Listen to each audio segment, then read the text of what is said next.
I'm Mitchell Levy, global credibility expert, and I'm shooting an episode for Dear Credibility Expert. And this is like the old Dear Abby.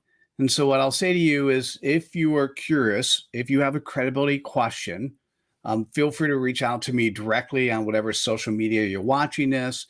Today's question came from Brilliant Miller. He's a fellow 100 coaches, the Marshall Goldsmith 100 coaches. He's a fellow 100 coaches member, and I'm excited about this. The question is, hey Mitchell, Brilliant here in Salt Lake City at the foothills of the Rocky Mountains. The question I have for you related to credibility is this: what is it that we do, either when we meet someone for the first time or maybe when we speak from a stage, that undermines or erodes our credibility? In other words, how is it that we can avoid giving up our credibility? All right, thanks for taking my question. I look forward to seeing your response. Take care. what do people do either in person or on stage to immediately hurt or erode their credibility? Now, this is a really interesting question. I'm going to say the most important thing that happens is the thing that probably is the worst thing to hurt credibility is to come in as a speaker or come as a person with high expectations of who you are, of basically losing that thing called humility, losing that thing from a credibility perspective of being coachable, of being vulnerable, coming in and expecting because you're the speaker or you're meeting somebody, maybe it's because of your background or who you are or where you are, that you come in with a false set of expectations of who you are in relation to the person that you're engaging with. So let's do most of this in terms of one-on-one or small group engagements. On large group engagements, it's coming in expecting everyone to know who you are. I'll do the large engagements. You're given originally 30 minutes to talk and they cut it down to 15, and you spend the entire 15 minutes ragging on the group that you're supposed to speak at, saying that it would have been so much better if you had the full time to speak. When you're credible, what happens is you work with whatever time frame you have. As a matter of fact, I had a great question from a group of people, a group of marketers yesterday. She said, here's the question. You're on a TV show. You're one of two guests. And it turns out the way the host did it is they spent the entire time talking to the first guest and they never got to speak to you. You got 30 seconds at the end. What do you do? To me, it was a very simple answer. So let me tell you what you're going to do to not be credible. Is you talk about how much time was spent with the other person, not with you. You try to sell them something in the 30 seconds versus, the half hour you have. You belittle anyone who's involved. There is only one answer. If it comes to you and you get your 30 seconds, your job is to be humble and gracious and to say, I am so glad that I had front row seats to listen to the Q&A you had with the guest because they were amazing. That's it. Guess what? You're guaranteed to be invited back. Those that are listening and paying attention, they actually see it. They're going to feel bad for you. They may even check you out because of it, but you coming in graciously is the only answer. So I think in terms of speaking on stage, it's being humble. It's being having the humility to know that whatever time you have is the best time you have to be able to share with those people in the audience.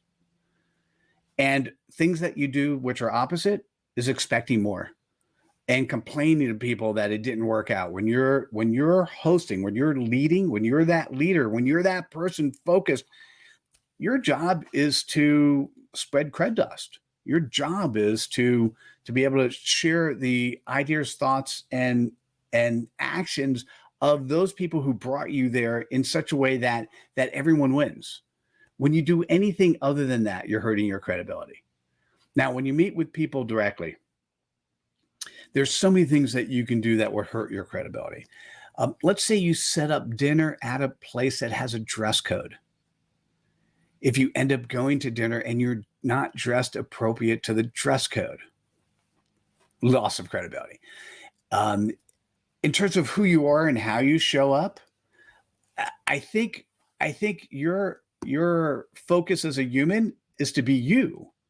You know, whether or not that's long hair, whether or not you shaved. I don't think I shaved today. Whether or not you shaved or not, whether or not if you wear shorts all the time. Well, don't set up a meeting at a dinner place that has a dress code. It's okay if you wear shorts all the time. Just make sure you don't do things.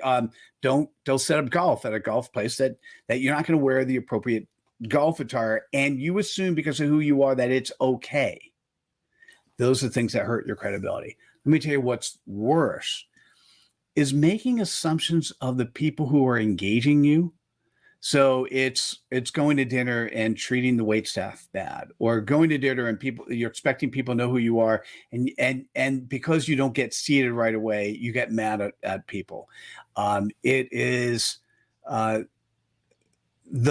people who are serving you, engaging you. Like when I meet with somebody else, I'm very curious. Do they give me time? Do they give me attention? Are they looking at their phone? Do they take other phone calls? Now, for me personally, I don't have a lot of people have my cell phone. Clients do. I will never take a client call while I'm with somebody else. However, there are two people. It's the bat phone, using that analogy, my wife and my son. If they're calling and it's during the middle of the business day, I'll pick up and I'll say, listen, I'm sorry, it's my wife or son. They get to come in. And if it's not urgent, I will not talk, obviously. Or if it's not obvious, it should be obvious. The thing that is interesting, things that hurt, immediate hurt, is if somebody makes a meeting time and they come late, and they always come late.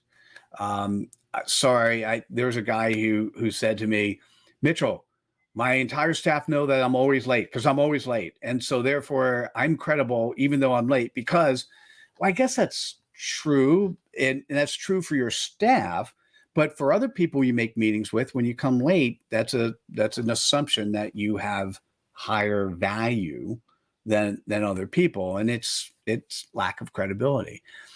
For me, if I'm with somebody and I've booked a half hour or they've booked a half hour of me, I believe anyone in the world who wants access to my calendar, if my calendar is open and they book time, they get a half hour. Getting the second half hour is more difficult. And I'd say only once was the conversation at the stage where I'm like, man, I hope this half hour goes quicker.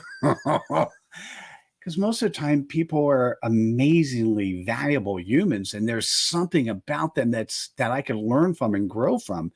And I think what people do to erode or hurt their credibility is they walk into the room and they think they're above the people they're with.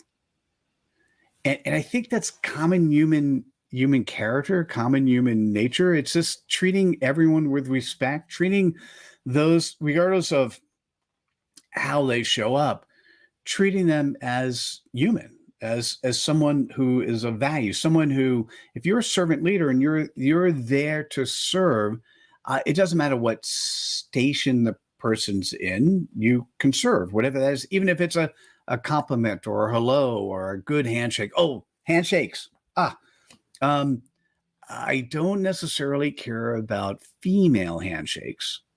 Guy handshakes that are weak, kind of erodes credibility. When I say that to people, most of the time, at the moment, I don't think I have anyone in my life, but one of my good partners has somebody, and I don't want to mention his name so that you can figure out who it is, has somebody in their life who has a really weak handshake. Every time he dreads shaking the person's hand. Now, he still continue to do business with them, but here's what's interesting. If he's going to recommend this person to somebody else, he's going to say, oh, by the way, this person's really great. And by the way, you got to get around shaking their hand because he doesn't have a good handshake.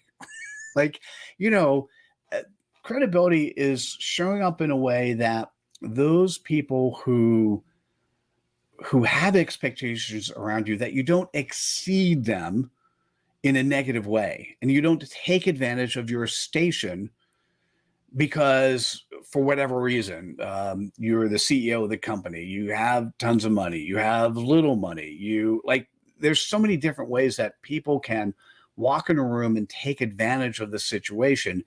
And to me, when they do that, that's a loss of credibility. So how do I summarize this? What do people do to immediately lose credibility from stage or in person? And I'm going to say is they act different than who they should be as a good human, as somebody who's a servant leader, who has the intent and commitment to do the right thing, who's coachable. They walk in the room thinking they're above everyone else, or they walk in the room and they point out the negative things that exist versus complimenting or ignoring the negative things and just focusing on the positive things that exist and trying to support the person that they're with in some way, whatever that might mean. When you do the opposite, you lose credibility. Anyway, I hope you found this useful. Thanks so much, Brilliant, for giving me this question. And I'm going to relook at this and see how I might summarize it. But I really loved thinking about this question. And thanks so much.